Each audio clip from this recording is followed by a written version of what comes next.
Good day, Internet. Good day, Internet. Good day, Internet. Good day, Internet. Hi. Hi, Patrick. We should also say hi to the intranets of the world. Yeah, Wow. we do have Yeah. Good Day intranet, but you can only get it internally. Yeah. You had to be parked outside Tom's house. Only Yeah. 5 people are watching Tapping it. into his Or anyway. Wi-Fi. VPN. Yeah, one of the two. I will say, Joe, I did you a favor today. I didn't hit the start streaming button instead of the start recording button. So, Thank you, Amos. not that it, yeah. Appreciate that. Because Well, yesterday I made was that that a thing? mistake, and Ah, I I see. was worried because you never quite know how Twitch is going to react to multiple streams coming into the ingest. So I sat here for about 30 seconds just panicking until the error finally popped up. All good. It's those moments of panic that really bring the day to a sharp and delightful focus. Happy September 1st, everyone. Oh, I don't It's even know. It's time to wake up. So It's getting close to Patreon Day. it's Although- getting close Is to it? time to wake up. Yeah, It's You're supposed to wake it's me not- up when September ends. right. So Now it's time to go to sleep so that you can be Yes. woken up when September ends. If you're Green Day. if you're Green this, Day, This is historically Patreon Day, but we changed to upfront charging a while Yeah. back. So it's not really like it used to be where it all comes rolling in at once. Although still most people, because they joined before upfront charging, help us out today. So thank you. Happy Patreon Day. Gracias. Kamsahamnida. Come on, who's got another one? That as well. Merci. Now I'm thinking about sushi. Arigato. yeah. I lost all my Japanese and my Korean as soon as I left the respective countries. Spasiba. Didn't That's retain them Russian. yet. I know that. Donka. Donka Shane. Why do I that's not doesn't German. even sound German. German the way I just said it. Donka. It was sort of a Russian Yeah. version. It was a of Russian German. trying to speak German. Donka. Donka. Donka Yeah. schön. That's how you know they're serious. Right. When the German guys have the Russian accent, that's the serious. Shay. Well, just this is great. yes. Or if you're sort of like, oh, I thought you were German, sounding Russian. Okay. 65 ways to say thank you. Good on you, mate. Ooh, there's one I haven't heard in a while.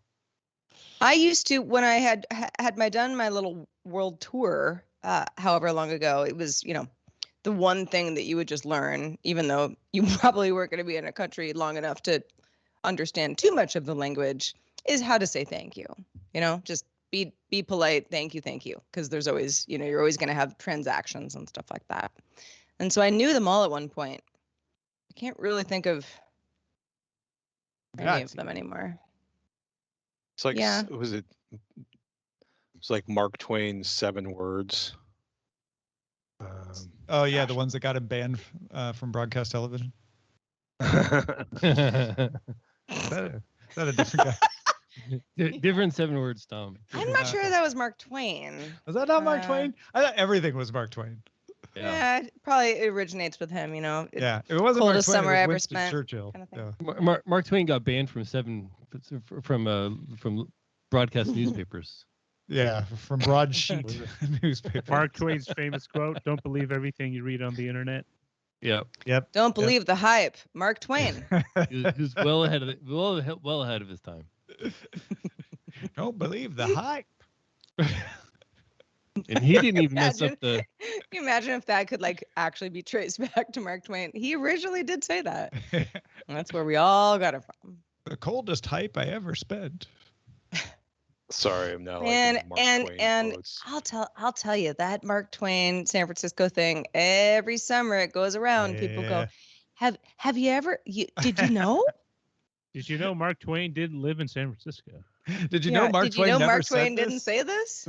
Also, he cooked a frog in Calaveras County. And also, Right. let's be honest, it's He not boiled a frog. snowing. So It's not even like a funny quote. Well, honestly, the first time I heard it, I was like, that is clever because it does get cold in the summer in San Francisco with the fog, sometimes you have to put on a, Well, but it's not, I it's mean, not like it's snow or anything like that. It's but I not mean, like, that if cold. you've seen those terrible $2 fleeces with the Yep. Genera blend of San Francisco, travel icons, and you see people that are obviously thinking, I'm going to California. I've got my shorts and my t-shirt, and oh my Yeah. God, and then, you see entire Yeah, families right. wearing those. I envision like this very nondescript industrial building somewhere between Chinatown and like Well, Little Italy, I where they think just that's how churn those things out by the that's how a box. lot of those tourist shops stay in business, because people are buying clothing Selling not because fleeces it's to sentimental, because they underdressed want to. selling I mean, fleeces to listen, underdressed travelers in August. I get that you might be like, oh, I'm going to San Francisco. It'll be like Baywatch, but that's also just poor planning on your part. Especially in this you have day lots and age. of data that says the opposite. There's one thing Well, it back was- before, weather apps, but it seems like Yeah, you don't have as right. many excuses for not knowing what the weather would be like. Well, I mean, I was laughing because I picked up a Penske in Grand Junction, right? And I forgot. By the way, everybody in California, I'm so sorry about the air. I forgot what that was like. Because I drove. It was crazy. I was driving from Grand Junction to Reno, and I have this picture, and there's like a black hill and a gray hill and a gray hill and a gray hill, and the sky is brown. And like I literally tweeted to a friend or texted to a friend of mine. I'm like, one does not simply drive a 26-foot Penske truck to Mordor, and because it just looked like all we needed was a little eye of Sauron in the distance. And When were you there? like a week and a half ago. But it was like it's probably when I worse got now. there, the AQI was 275 when I got there, and when I got up next morning about 6:30, I walked outside, and there was this little orange red, mostly red ball that was the sun. I thought it was the Shell station. And no, it was bad the first day. Then the wind changed direction and the air was pretty good the second day.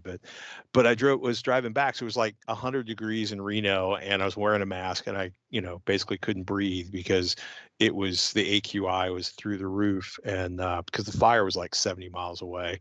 And then I'm driving back, and it was 48 degrees, like 42 degrees, 48 degrees when I hit Wyoming in August, and I was just like, yeah, this is too weird.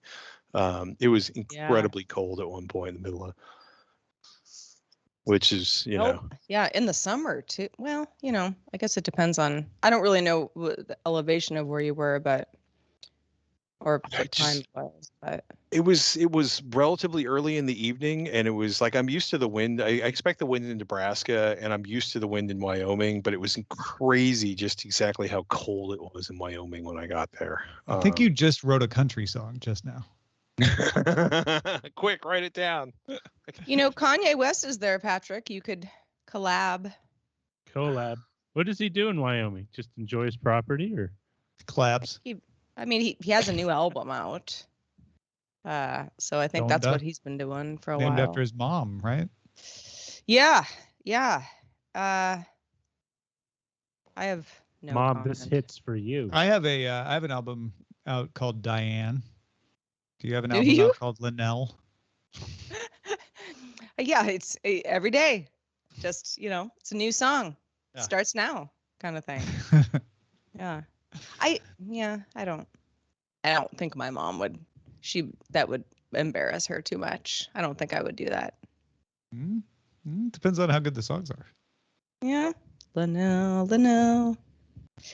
Please don't stop feeding me. Could you possibly make another pie this weekend? It's not too much trouble. No worries.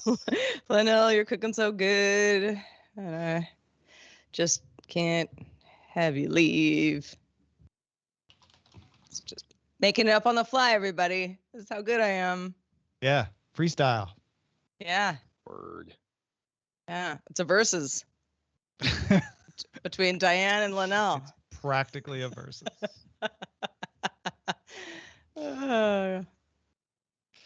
Yeah. I got nothing. You win. You win the versus. Thank you. Congratulations. But now we will tease people on DTNS that Sarah Lane was freestyling, and they'll have to subscribe to get GDI.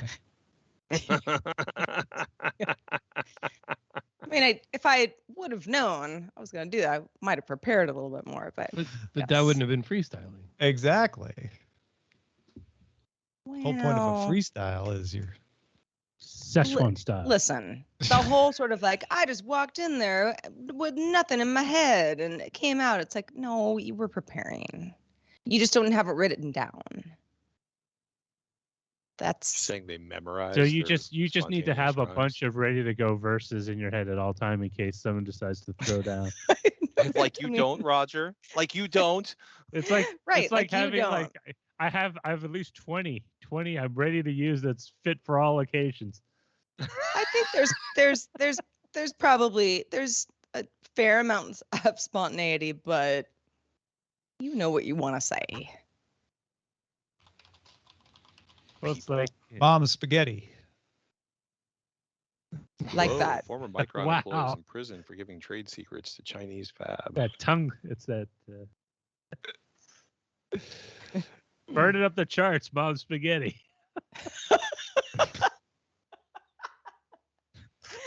I think it's called Diane's spaghetti. Diane's spaghetti. She did make some very good spaghetti. My mom makes good spaghetti as well. I don't know. We might still be, dueling here. Bada bing, bing, bing, bing, bing, bing, bing. Spaghetti was the code word that Kent and I would use in high school to be able to get out of eating dinner. So like Why would you want to get out of eating dinner? Well, because we were like busy having fun or whatever, like high schoolers do. Like you don't want to be hanging out, or if your mom asks you where you were, I was at Kent's house. Oh, well, what'd you eat? Spaghetti. Oh, like dinner with the family type thing. Yeah, and then she would ask Ann, Kent's mom, like, hey, did they eat the other day? You're like, yeah, spaghetti. So it was always spaghetti. Like spaghetti was the go-to food for any excuse we needed. We had a which is ironic because we never had spaghetti at either of our houses or each other's houses. Funny. Like it just wasn't a dish that was normally served in either house. We had spaghetti. We had we also had pork chops with rice. No applesauce. No. Pork chops with. I didn't start eating pork chops with mushroom rice until I soup. got married to my current wife. We had Was it the pork stroganoff. Beef stroganoff was a regular on the rotation. We Taco had spaghetti Saturdays. pretty often, I think. We do now because I really like making spaghetti. I like playing with the flavor of the sauce. Me too. So I like I spaghetti. did have because a it's brief quick. period when I was a kid where I told everyone I hated lasagna. I was like, I hate lasagna. It's the one Wow. dish I won't eat. I didn't even hate watermelon at this point. I hated Wow. lasagna. And Why no one lasagna? knew why. Yeah. I don't know. No one knew why. you don't Because even of Garfield. And like years went by and finally I ate it and I was like, this is so good. Why would I have ever said I didn't like lasagna? Didn't make any sense. And you don't even remember why you started saying it? No, I think my mom may have made it once and it was like complicated and I just or was it was like like not a- into and it. spinach An in it, unusual no take on cheese. it or something. Yeah, something like that. But it's like lasagna is a delightful dish. It has everything I like in the world in it. I remember And one it time makes no sense that I would have said that. we went to Grafton, Illinois, to Diamond Mineral Springs. I think it was Diamond. Actually, might have been the Galaxy. And it was for like one of my grandma's birthdays. I don't even remember which one. And I ordered lasagna, and I thought I was really fancy because I was old enough to order, not off the kids menu. So it was somewhere around that age. And I decided that I would eat my lasagna only with a fork and not use a knife, and that was somehow sophisticated because I would. Oh, it was because like, you could and deal. I sort of made up the idea of like, oh yeah, no, lasagna is only supposed to be eaten with a fork. You shouldn't use a knife. I mean, if it's good enough, you use a knife because it's thick as heck. AF. You know what else is delicious? And thick. DTNS. Thick. Thick boys coming right up. Let's just do the Daily Tech News Show, shall we? Let's do it. All right. Patrick, are you ready? Oh, sure. Well, count us in. Here we go. In 3, 2. Coming up on DTNS, do you trust a digital driver's license? Amazon wants to hire even more people, and Patrick Norton is here to tell us how the chip shortage might affect your holiday shopping. This is the Daily Tech News for the 1st of September, the first day ever in September 2021 anyway. In Los Angeles, I'm Tom Merritt. Yeah, and from Studio Redwood, I'm Sarah Lane. Dogtown, St. Louis, not San Francisco. I'm Patrick Norton. And I'm the show's producer, Roger Chang. You've just missed why Sarah Lane once hated lasagna and her freestyle rapping if you weren't listening to Good Day Internet. So get that wider show. Become a member, patreon.com/DTNS. That is where you can join our top patrons like Philip Shane, Paul Boyer, and Brad. Let's start with a few tech things you should know. Nikkei Asia's sources say that Google began development of its own ARM-based CPUs for use in Chromebooks with plans to roll them out in 2023. The company also reportedly ramped up plans to produce CPUs for its Pixel smartphone line. The latest update to the messaging app Telegram supports an unlimited number of viewers for live stream content. Previously, it was limited to 1,000. So if you ever hit that 1,001th person, now you don't have a limit. The app also lets users remove captions and sender names when forwarding a message. Earlier this week, the analysts at Sensor Tower reported that Telegram passed 1 billion global downloads. Microsoft will announce new products at its Surface hardware line on September 22nd. The online event will discuss devices, also Windows 11. Images of a Surface Duo, the hinged Android device, had leaked earlier this year, so an official announcement is expected along with new laptops. Wall Street Journal sources say the Apple Watch will get new health features as early as 2022. So what are we thinking they're going to have? Looks like maybe a thermometer to help with fertility tracking and a tool to tell when your blood pressure is increasing, probably when you look at how much you paid. Apple's also reportedly seeking FDA approval on a feature to track atrial fibrillation, as well as alerts about drops in blood oxygen levels. Bloomberg sources say Intuit is in talks to acquire MailChimp in a deal worth over $10 billion. The deal isn't finalized, and sources say that other companies are still interested in MailChimp, so remains to be seen. But if it goes through, this would be Intuit's largest acquisition to date. All right, let's talk about smart bulbs. Let's do it. I love smart bulbs. I've got one behind me right now. Philips announced new updated Hue smart bulbs. That's its smart bulb line, including brighter 75-watt and 100-watt equivalent standard Hue bulbs, new filament bulbs that can change color temperature, and a new candle-shaped filament bulb. Also, updated light strips and light tubes that sync its colors with TV content. New Signa, that's its parent company, Philips' parent company, floor and table lamps that can display multiple colors at once, also coming out, and a new ceiling light called Infuse that can change colors and send light up onto the ceiling above it as an accent. The brighter bulbs are available now. The light strip and lamps are coming in October, and the light tube and ceiling light coming in January. An update to the Hue app also adds support for dynamic scenes that continually shift color and light coming later this year. Also a natural light scene that adjusts color temperature throughout the day to mimic the light of the sun. Maybe you have a murky apartment, could be good. And if you're intrigued by syncing lights to your TV, the Hue Play HDMI sync box enables that is getting an update later this year to support 120 hertz gaming up to 1440p resolution with 4K support, still limited to 60 hertz. The company also announced a new partnership with Spotify to sync lights based on music played. This is great. This is so fun. As a Hue, so let me preface this. I don't actually sync anything to music with my Hue lights or media, if I'm watching a movie. But I have, I don't know, maybe 12 Hue lights in my apartment. Oh, wow. Yeah, plus a couple down here in my studio.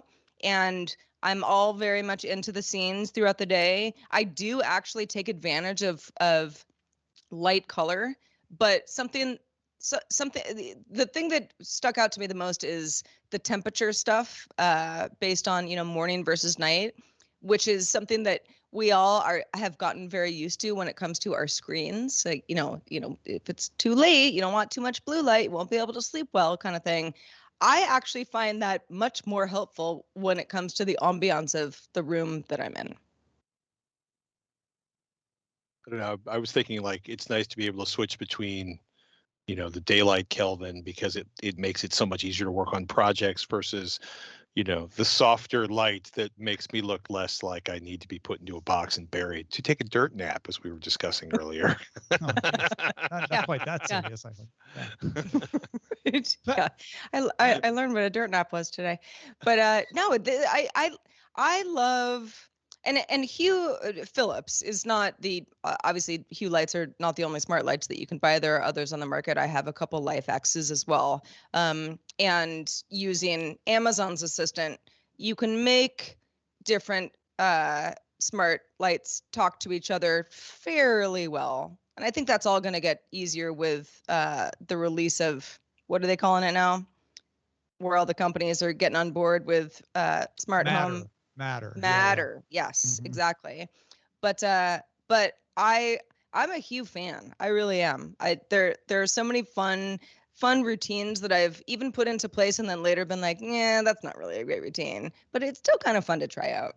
Yeah, I actually like the ceiling lamp that points up at the ceiling. That's a cool effect. It doesn't feel like it's a big deal until you see it in action. You're like, oh yeah, that does look really cool. And I wouldn't mind trying either the light tube or the other one that kind of keeps the color on the wall behind the TV synced with the color temperature of what you're watching. I think that could be fun. Yeah. Apple announced Arizona and Georgia will support digital driver's licenses and state IDs in Apple Wallet, a feature launching in iOS 15. Connecticut, Iowa, Kentucky, Maryland, Oklahoma, and Utah are also expected to follow Arizona and Georgia in this, although we didn't get a timeline for those states. U.S. Transportation and Safety Authority, or TSA, the folks who handle security screening at U.S. airports, will accept the digital IDs for domestic air travel. So that they're not just being issued by these states. You'll be able to use them to get through security. Just tap your phone on a reader to present the ID. You don't need to unlock it. That was one of the big worries about this, is like unlocking a phone, handing it over to somebody. A lot of people weren't comfortable with that. You won't have to do any of that stuff. It'll be like showing a card. You'll just tap it. The info on the license will be stored locally, but it does need to be verified by the state before it shows up as valid. So there is a little information exchange between you and the state. Apple isn't the only one doing this either. Oklahoma, Delaware, and Arizona have worked with a company called IDEMIA to develop an app for digital driver's licenses. Colorado and Louisiana have had digital IDs for more than 2 years. And yes, other countries have digital IDs. Estonia is laughing at all of us, but we don't have time to go into all of that right now. This system could be secure and protect your privacy. It's not impossible. It's perfectly conceivable that the system could work that way. And in fact, it was very nice to find out that you will not have to unlock this. But Apple isn't giving out all the details about how this works or what information is shared with the state to validate it, which if it's limited information, it's perfectly fine. We just don't know. There's an ISO standard out there for digital IDs. If Apple's following that, I think everybody would feel more comfortable because that's been well vetted and reviewed by security professionals. But Apple hasn't said if they're following it or not. So where I stand on this, I don't know about you all, but I just think I would like Apple to let security professionals vet this, be more un-Apple and open about this particular thing. And I think it would rest a lot of concerns. Patrick, I know you're skeptical. It's less of a skeptic than not wanting to have a single point of failure for not just my communications, my email, my navigation, my airplane tickets, my credit cards, and now my driver's license. All it takes is one terrible moment or dropping your phone or something, or someone, accidentally picking up your phone, or, you know what I mean? Like, for me, it's like, I prefer to have things separate so that I can't lose everything all at once. So you don't put everything in one wallet. You kind of move it around so you're safe. Well, I mean, there's some stuff I keep on my phone. There's, I don't actually have a wallet, oddly enough. Everything, there you go. gets deposited in a roll in my front pocket. or as my dad used to say, if they steal it from there, they probably earned it. The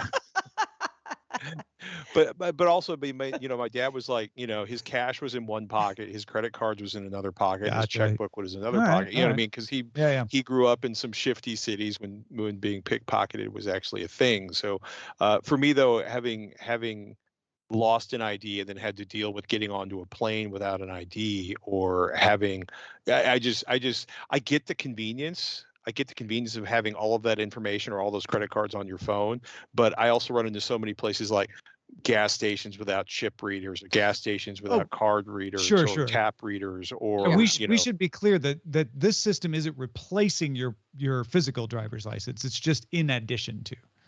So and that's why I like this.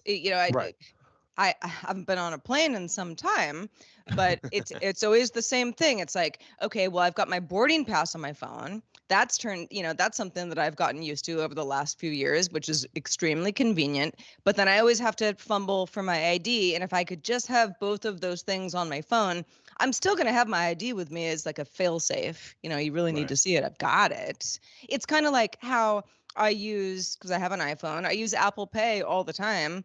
But I don't leave my credit cards at home because what if I need them? Mm-hmm. And I know that the idea is to replace these physical things, to replace the wallet. No wallets ever needed. I don't think we're anywhere close to that yet, but convenience factor wise, I love this idea. I'm also laughing because I was, I had to fly recently, and it was one of those moments where there was like, your people are queuing up, and there's this person that's like with their phone on the reader, and and then the gate attendant is like, pulling the stretching the queue, I mean, it was just there were like literally 3 or 4 people that couldn't get their phones to scan, and at least I don't know, it's when it works, it's amazing, and when it doesn't work, it's another layer of computerized frustration. I don't know, it's kind of fascinating to watch the idea that maybe someone will actually accept your ID on your phone. Like, I just feel like there's going to be so many, underage college kids trying to sneak into bars doing this, and what app is going to slide through. What does a fake ID on your Apple Wallet look like? I can't wait to find out. I had to put my car in the shop last week, and they needed to see proof of insurance, and I was like, gosh, I don't know. For some reason, I don't have my insurance card. And she's like, just pull it up on your phone. And I was like, oh, yeah, great. That's easy enough because I have insurance. But I also thought this is, again, another layer of complexity.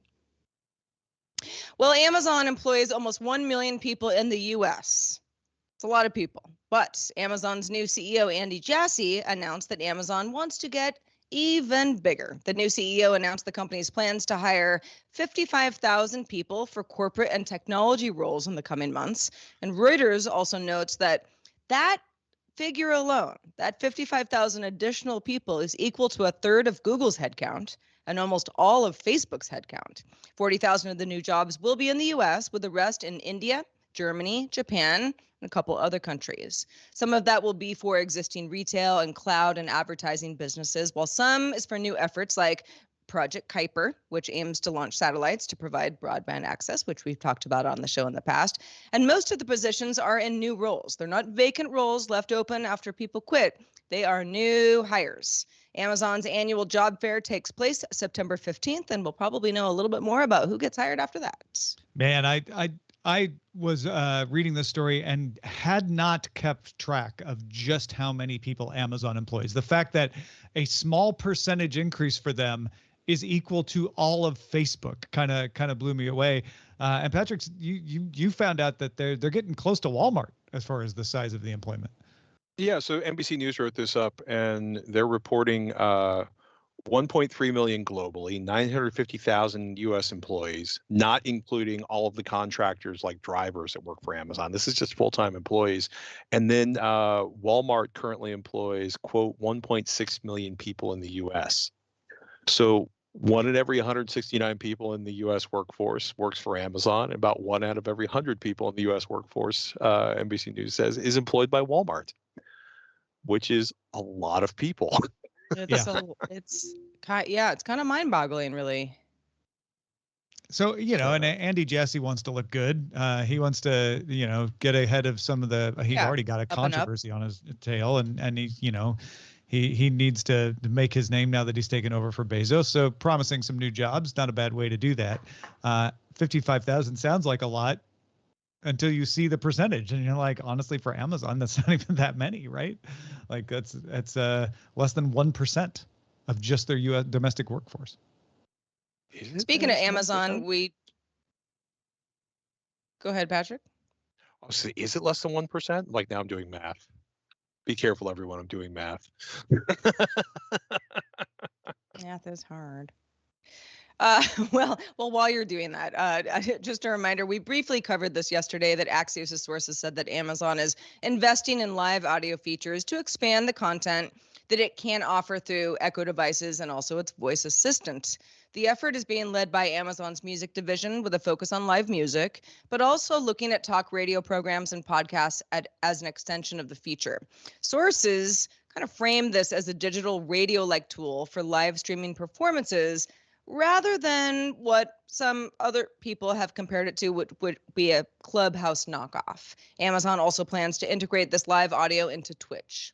Interesting stuff there going on with Amazon. Hey, before we move on, do you want to expand your Spanish tech skills? Well, NTX's Dan Campos is here to help. Hello, friends of DTNS. It is time for the word of the day, brought to you by Noticias de Tecnología Express. I bet you have heard the term machine learning when talking about the branch of computer sciences that develops techniques for machines to learn by themselves. Originally, it was translated as aprendizaje de máquinas, but that expression could be unclear since it could mean that a machine was learning something or a human was learning something about a machine. That is why we use aprendizaje automático as the proper expression when referring to machine learning. You can learn this and more words by listening to Noticias de Tecnología Express, available every Friday.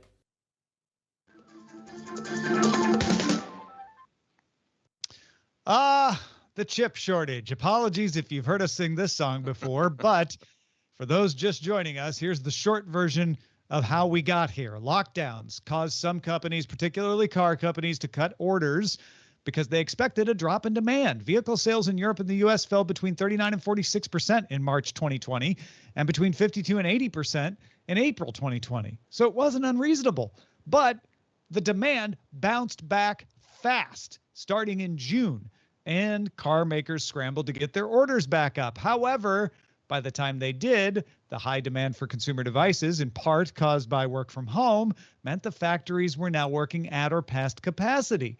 And they had not planned for the bounce back in chip demand from the car companies. Other complicating factors contributed as well. Lockdowns at ports reduced working hours and caused backups in containers getting turned around. Sanctions on Huawei by the United States caused a lot of Chinese companies to just start stockpiling chips for fear of being next. A little bit of a toilet paper effect there. Factory fires in Japan, cold weather shutdowns of NXP and Samsung factories in Texas, and a few other weather-related events complicated things as well. All right, fast forward to now, when everybody needs chips and there's not enough capacity. It will take a year or two to bring new fabs online to increase the capacity. And even when you can get chips, logistics is still a mess. All right, so you're caught up. Where are we today? Tuesday, Vauxhall Motors said it didn't think the shortage would improve for the auto industry this year. No surprise there. They're not the first to say so. Chevy has stopped making its Bolt EVs already because of the chip shortage, but now has delayed resumption of that production because of a defective battery recall. GM had already paused 3 plants that make pickup trucks. Last week, Toyota announced a 40% reduction in its automotive production. And also last week, TSMC announced it's going to raise its chip prices. It just has to. 10% for the advanced chips used in consumer electronics and 20% for less advanced chips used in cars because there's more demand for those. TSMC usually sets prices with its clients in August and September, so that's normal for them to do it now. The effect on what you pay won't show up until sometime early next year. Oh, and some typhoons off the southern coast of China in July and the rise in Delta variant infections of COVID-19 have also been slowing the turnaround of containers. Reuters reported that August 5th, container rates reached fresh highs, and shipping companies are now charging 4 to 10 times the normal price to move cargoes. The rates are expected to remain high until February 2022. So that's where we are with the current chip shortage and logistics nightmare. Patrick, tell us about our holiday gadget shopping. I'm just a little ray of sunshine. I'm just DTNS's little ray of sunshine, Tom. So funny is not the right word. But when you look at like TSMC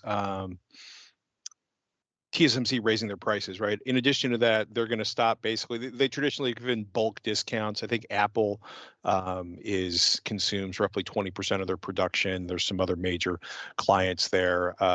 You may think of places like Qualcomm, AMD, NVIDIA, and a whole bunch of other people. So it's going to be kind of crazy because and it's not just car companies. I'm dealing with somebody who makes, or a friend of mine is somebody who makes audio equipment, has been buying USB controllers, gray market, because they literally cannot source one of the simplest parts in the devices he builds through normal channels, right? And they're currently paying like 200%.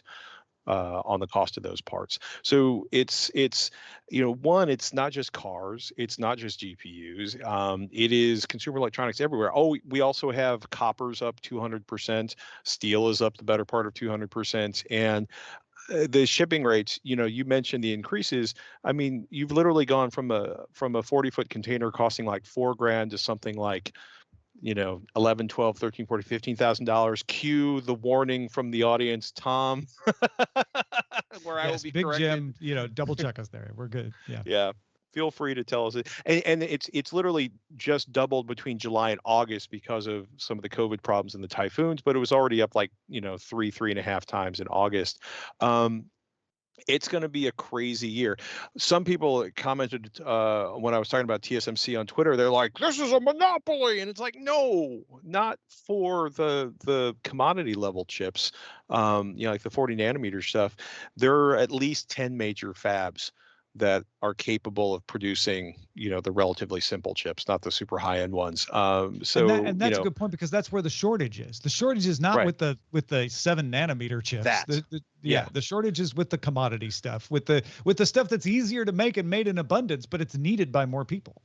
Yeah, and it's so much of there have been capacitor shortages. I've been told there have been substrate shortages. Like, one of the things I've told is at least one GPU manufacturer is like, we could put out more cards or more chips if we could just mount the chips on something, but we can't. So there's been supply line issues all the way down. On the upside, memory prices are falling after they hit a high earlier this year. GPU availability, I don't think laughing is the right word, but GPU sales are actually up over last year significantly.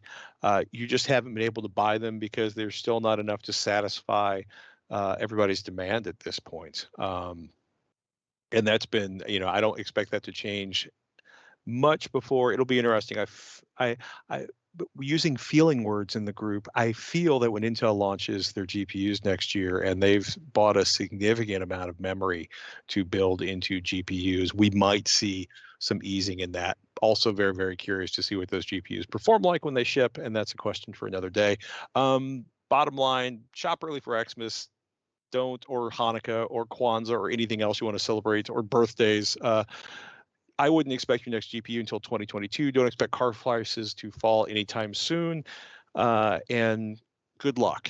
So in other words, holiday prices might not be that bad, right? Because of the delayed effect. But after the first of the year, you might see some spikes. Yeah, and this week in Computer Ardor, we were always like, don't buy your PC parts piecemeal. Save your money. When you have your money, buy it later, because over time you're always either going to pay less for today's chips or boards or motherboards, and you're going to pay the same amount and get more performance. At this point, I feel like, if you're looking to buy something, keep an eye on the availability. Like, we've seen things that never run out of supply. Subwoofers, like SVS has done a really good job of managing subwoofer availability, but Shu, Monoprice, RSL Labs, like, it's been really strange. I've never seen AVRs sell out, but like Denon sold out of all their AVRs for a while last year. So if you're thinking about, shopping, keep an eye on availability and shop early, because it may not be available later. And I hate to tell people to go buy stuff, but but temporary exception to the general rule, right? Yeah. I'm going to call my shot right now. Everybody's buying stuff. At first, it was because of work from home. Now it's because of spending more time at home, or because the availability isn't there. And if you see a thing and you're thinking about getting it, you're going to jump on it rather than put it off because it may not be there next time you want to find it. I think that is going to lead mid 2022 at the earliest, maybe later, to a glut. I think down the road, because people are like, yeah, I have this laptop. It's good for 3 or 4 years. Yeah, I bought that speaker. I don't need another one for a while. We're gonna see a glut of consumer electronics. Hopefully that helps to ease the shortage, and you may be able to get some bargains at that point. That would be nice. Yeah, that's not for a while though. That's just me saying that. On the other side of this, look for that to happen. Maybe the way I should say it is when you see that start to happen, that's when you know it's over. That's when you know we've kind of got through the situation. It'll be interesting to see the iPhone prices, and I wouldn't expect a lot of big, deep Black Friday deals this year. So. Yeah, they'll be shallower black. It'll be more of a gray Friday this year.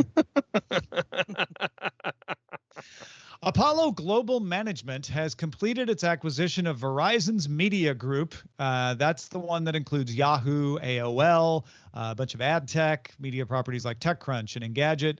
Verizon Media, now not part of Verizon, will be called Yahoo. They're just putting all the Yahoo properties alongside TechCrunch, Engadget, and AOL under the Yahoo umbrella. It will operate as a standalone company under the Apollo Group, and Verizon Media CEO Guru Gaurapan will stay on, and he will now be CEO of Yahoo. Thought it would be interesting to touch on this real quickly because we've all been through this before. There was the 99 through 2003 sell-off of tech magazines and publications. And Patrick, you worked for Ziff Davis when they were managed by an equity group.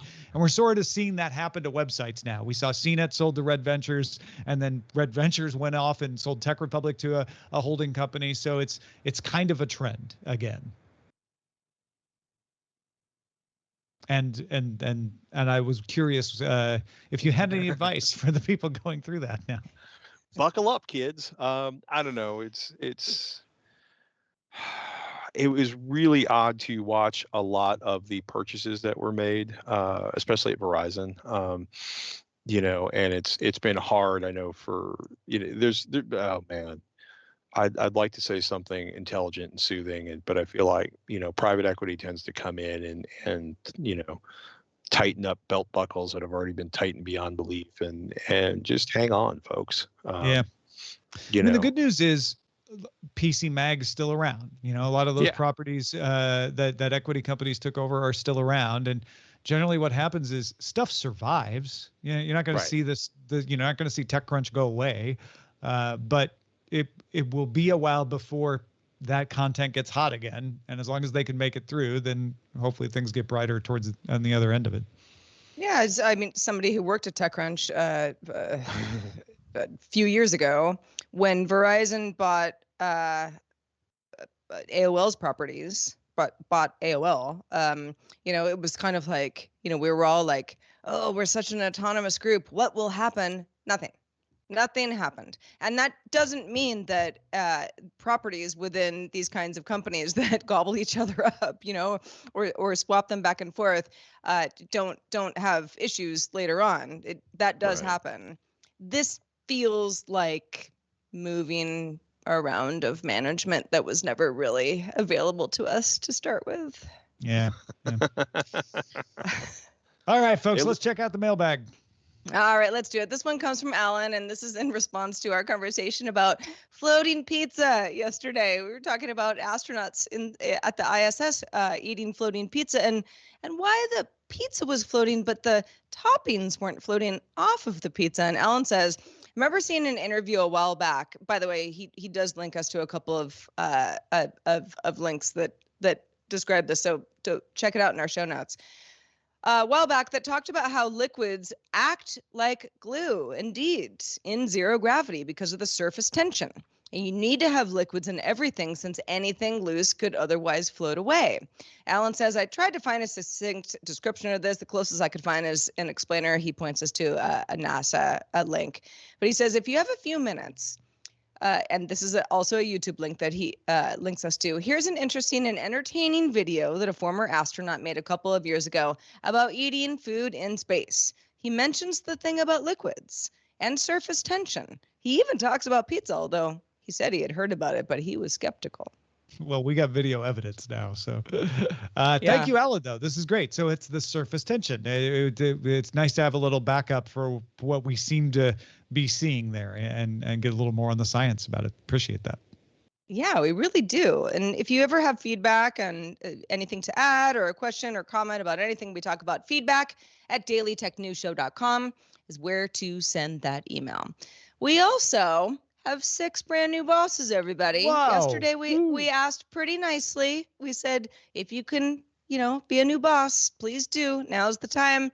And boy, did you deliver. So thank you to our new bosses, Logan, Richard Alvarez, Brad Cash, Craig Godspeed, Chuck Esplaneta, and Lisa Bobon, all who just started backing us on Patreon. So thank you, Logan. Thank you, Richard. Thank you, Brad. Thank you, Craig. Thank you, Chuck. And thank you, Lisa. Yeah. No, I was blown away when I saw the list in there today. So thank you. Maybe we could get another list tomorrow if you're on the fence. If you've been out there like, oh, I would like my name to have been there. It's not too late. Join us tomorrow. You certainly can. Thank you also to Patrick Norton, who joins us regularly. Patrick, always a pleasure. Let folks know where they can keep up with the rest of your work. avxl.com or search for AVXL on your favorite podcatcher. And I'm generally always at Patrick Norton on the Twitters. Excellent. Well, folks, we are live Monday through Friday on this show, 4:30 p.m. Eastern, 2030 UTC. Put it on your calendar and find out more at dailytechnewsshow.com/live. We will be back tomorrow with Justin Robert Young. Talk to you then.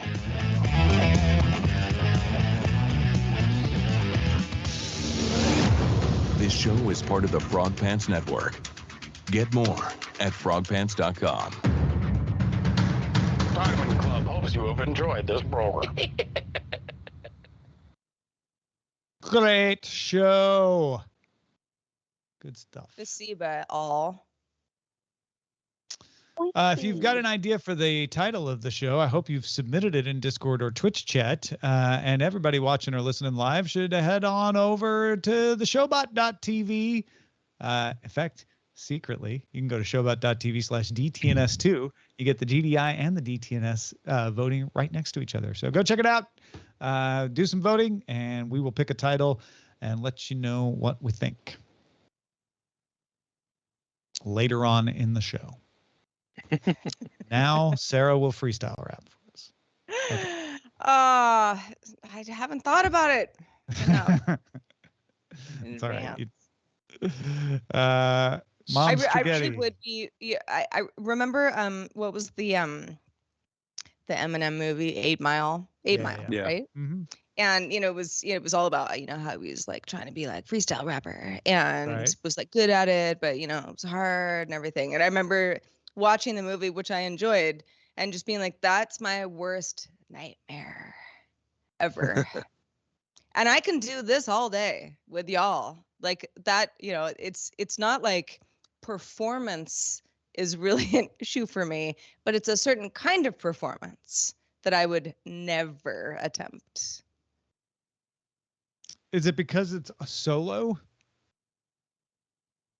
I think it's because it's all based on being extremely clever, at a fast clip, there's a certain rhythm to it. And, where you say something, people go, whoa, oh, that was so good.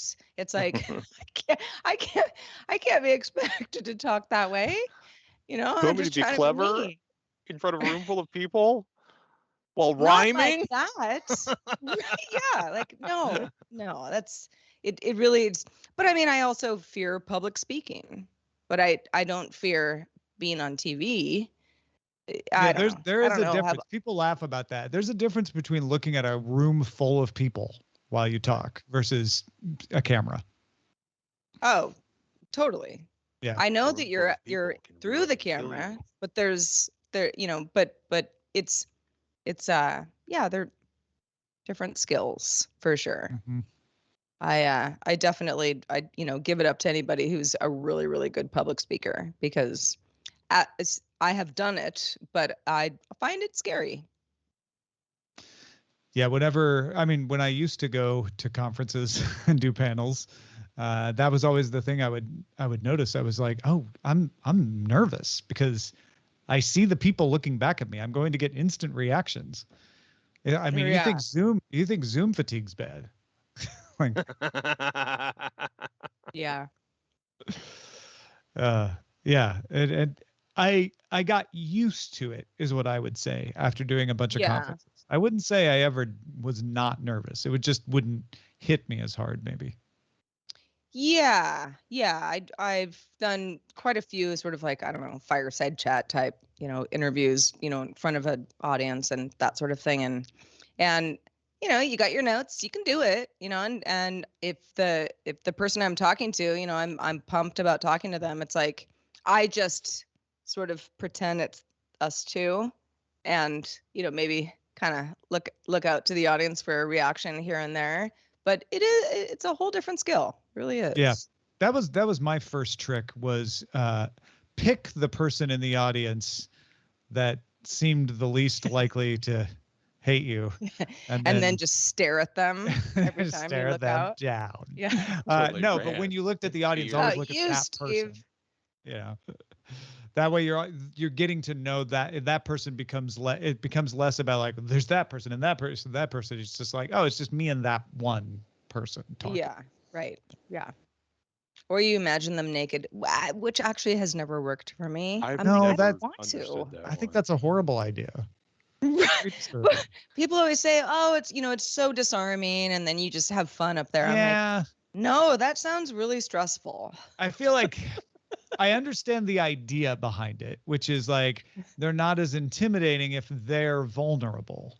I don't think that is the best way for me to bring them into an equal level of vulnerability. No. I've always been, I've even tried it a couple times where I'm like, nope, don't do that. Don't do it. Imagine that, you know what? I never thought about this. The better way to do it is imagine they're the speakers and you're the audience, and your entire speech is just you heckling them. But then you still have to be a little disjointed. Do your thing. Yeah. Well, yeah, but you sort of stand up there laughing. You know how people come up research, Merritt? People come up at cons and they ask really long questions that aren't questions. Like, you just pretend you're one of those people. And your entire presentation is just a really long question that's not a question at Comic-Con. Wow. Yeah. I will say that if you are a person with a very vivid imagination, trying to get over stage fright by imagining the audience naked is not a good idea. It doesn't. No. It's bad. It's just bad advice all around. It sometimes gets away from you a little bit. We were like, no, I'm very uncomfortable. Right. This is not what this was supposed to be about. It was like World Naked Ride a Bike Day, which Seamus is now snorting hysterically. My Sarah drove down to pick up pizza on Saturday night, and the place we go, there's a big bandstand stage riser thing, and as we're driving around it, I'm like, are those two people naked? And Sarah's like, yes. And then Sarah starts laughing. What's so funny? And the woman in front of us had apparently saw them and immediately threw her right hand up to block the image of the nude people as more nude people were coming this way. And fortunately, she decided to just accelerate through the intersection before she could hit anyone. And it was one of those moments where I was like, yeah, those people are really comfortable, and some people are really uncomfortable around them. I mean, having gone through beta breakers as many times as I did, I'm like, sure, I've seen everybody naked. It's not like I can't handle naked and people. In full motion, yeah. Yeah, running, lots of gravity involved. All of the only place naked people look good running is in Greek vases, and everywhere else, not so much. Yeah. No, you kind of go like, the nudist resorts. I just don't even know. But yeah, all that said, I still don't feel like imagining people naked helps calm my nerves. No, It's just not my thing. I think I'm figuring it out. That was a phrase created in a time where the only person who needed that advice was a 45-year-old mid-level manager who was a white male and would only be in front of other mid-level managers, and everyone was assumed to be straight, right? So imagining the room naked was like, you're just imagining, your colleagues in a vulnerable position. There was no other implication to it back then. Today, the implications have widened quite a bit. Right. So I'm like, do you really want me to imagine that? Okay. Yeah. Seems like a little off topic here. Yeah, it's not a piece of advice that has aged well, I guess is right. Yeah. I think saying. you're right about that one. Yeah. Just like a room full of seniors that you're picturing naked. Imagine the entire audience has just posted while drunk on Twitter. Is that a more modern? Also, not really bringing them up to the level you want. Have you ever thought of like that one's not working? Well, you don't have to know what they posted. It's just like, oh, they're all nervous because they just made They just did something where they're like, oh, was that too much? Well, what if you did it and you just went up there and just like, I don't care what they think about. Well, what if you're just naked on stage? Why don't you just not be nervous? Is basically what you're saying. I mean, like, you're nervous because I think there's the repercussive aspect, like, oh, if I screw up, people know that I screwed up, and I like if you just when I do this alone at home, nobody knows I'm screwing up. But here people could know. It's not as easy as telling yourself not to care. That won't make you stop caring. That's well. I've seen some. I don't know. I mean, I'd say interview, but like stage bombs. Where in our line of work, lots of them. Because I've gone to a lot of events, where you're like, that wasn't very good. And I'm not talking about it years later. You kind of, maybe there's sort of a little chuckle between a couple of people and keep it pushing. It really, I think that the person who feels like, oh, I did something terrible and, my life is over. That's how I would feel, if I thought that I had done a poor job. Kind of thing is so much greater than what everybody else thinks. Nobody really cares. I just try to make myself look big in the mirror. That's how I get over my nerves. Let's invade France. Or I spit on the mirror. That was I've seen that scene at least no spoilers 3 times, and it just never gets any less awesome. I know. I think I watched it 3 times as well. By now, I'm very devoted to that show. Yes, that show which we will not name. That show that must not be named. Right, where there's a large cat lady in a mirror. I don't know. You should go watch the show. Whatever it is. I don't watch anime. Good. You won't be spoiled then. Oh, man. I watch a lot of things I can't talk about because Eileen gets screeners for her work, and she has to watch them sometimes. Sometimes she just gets them and it's like, well, I don't really need this, but it's fun. But like she'll usually get them when she's producing a junket, which is that's when all the stars show up and talk about the thing. And so she'll have to watch it ahead of time so she knows how to ask questions and all of that. So we just got done watching all but the final episode of a season of an upcoming television show that I want to talk about so bad, and I cannot. You can't even tell us what it is? I think I know what it is. I could either tell you what it is and say nothing else about it, or I can do what I'm doing now and talk about how I feel about it without naming what it is. I want to know what it is. I'll tell you afterwards. All right. Upcoming television show. I'm like, what's upcoming? Oh, Succession. So many. There's Is a it lot Succession? of upcoming television shows. Succession is an upcoming Billions? television show. So is Billions as Billions. well? Yeah. Dune is Those an are both upcoming upcoming television shows. Succession Dune is is a I movie. mean, I am actually Billions. I don't even really watch. Succession, I watch Foundation. and I love. I have like literally no idea what's coming out because I'm still trying to catch up on all the great stuff that has already come out that I just haven't seen yet. Just don't watch it. It's a Don't lo- watch it's it. it's a losing game. It You're is. never gonna catch You up. simply can't. I mean, unless you only watched television all your Yeah. life. I mean, you That's just really can't why. keep up That's on really it. why Amos can't be here Friday. It has nothing to do with his wife coming into town. He just needs to catch up on his He's just television. trying to catch up on his shows. Yeah. You know? You can just trying tell to us that. We totally respect that. I think the last thing that I watched that was actually like, quote unquote live to air or whatever, as it was being broadcast was the Game of Thrones finale, Oh yeah. which was 2 years ago. Was that's it? the last It's time. still one of the most disappointing experiences of my adult life. Jenny, Richard, and I have an entire podcast about that. Oh man.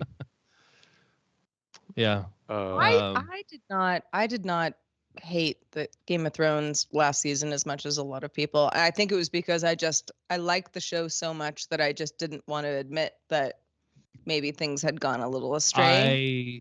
I was disappointed by it because it didn't go how I wanted it to go, but I was not like mad at it. No, I was I just sorry it was over. Or just straight up confused, like I wanted it to go on for What just happened? quite a bit longer. Are you guys excited about the next evolution of Game of Thrones on I'll the watch series it. that's coming out? I'll watch it. Yeah, the one that's based on this book, Fire and Blood.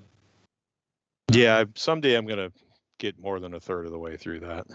Yeah, I think honestly the TV show will be better. This is more like a faux history book.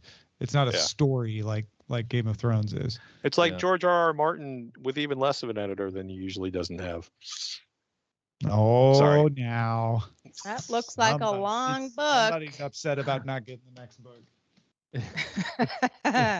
It What's seems the Actually, I other- was just thinking about how long the existing books were. It's George R. R. Martin publishing his research material for the book he has yet to release. That's what that was. No, that was season 8.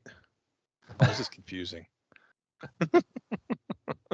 What's the I can't remember the name of the well, it's not going to be a show, it's going to be a movie, but the prequel to The Sopranos. Oh, It's like that is such a the weird The concept. Princess I of remember Newark or something like that. Is that right? Princess something Newark. Hold on. And it The stars Many Saints of Newark. Many saints. Yes, and it stars James Gandolfini's actual son, who looks exactly like him, but he's young. And so Yeah. it's sort of his like up and coming before he became Tony Soprano He's a type guy. genius. Oh, Cast- can't wait. yeah. Can't wait. So excited. Well, let's pick a title, shall we? Over there at showbot.tv, here are the top 3 vote getters. And then Roger will tell us what we picked. Sometimes we respect democracy, sometimes we don't. Amazon employs 1 million employees. That was submitted by BioCow. GPEG84 submitted tap for proof of age. And Batthink 2001, what will autocorrect suggest for McLovin? I think it's a fake ID joke, in case you don't get it. Roger, what are we going with? Roger? Oh. I think he's having internet problems, so I'll step in here. Tap for proof of age. Tap for proof of age. Thank you, GPEG84. GDI, our top 3 vote getters, freestyle lasagna from Benavien. Larry in Atlanta's, I think you just wrote a country song. And Zoe brings bacon. Name that spaghetti. Amos, what do we go with? Name that spaghetti. Freestyle lasagna was another very good one. Thank you, Zoe Brings Bacon, for Name That Spaghetti. Also, thanks to everybody who supports us at patreon.com/DTNS. We got raises. It's September 1st. It's Patreon Day. We really appreciate everybody continuing to support us, but we also really appreciate people who are able to increase their support. We know not everybody can, so we appreciate you picking everybody else up. Kim Day, Jeremy Rand, Nico Tsavolis, and Satya Subramanian all gave us a raise on Patreon. Thank you for that. Over there on Twitch, where it's September, they're giving discounts if you subscribe, just saying.